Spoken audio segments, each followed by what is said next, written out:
নমস্কার প্রিয় দর্শক, দেখুন এটি একটা টমেটো গাছ। কত ভালো টমেটো হয়েছে গাছে। গরমের দিনে এত ভালো টমেটো হবে সেটা ভাবাই যায় না। দেখুন কত ভালো টমেটো হয়েছে।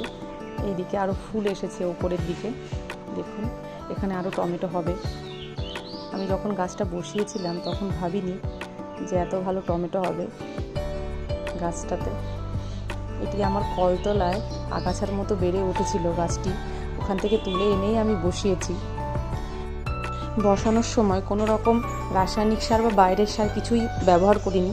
সবজির খোসা, গোবরের সার, চা পাতা, যেটা ইউজ করা চা পাতা হয় আর কি, ওটা পচিয়ে তারপরে মাটি দিয়ে গাছটা বসিয়েছি। আর একটা অপরাজিতা ফুল গাছ, দেখুন এটা সাদা অপরাজিতা ফুল হয়েছে পাশে, এটা আমি আর তুলিনি। তবে হ্যাঁ, টমেটো গাছটিকে অবশ্যই ছায়া জায়গায় রাখতে হবে। আমি আমার বেলকনিতে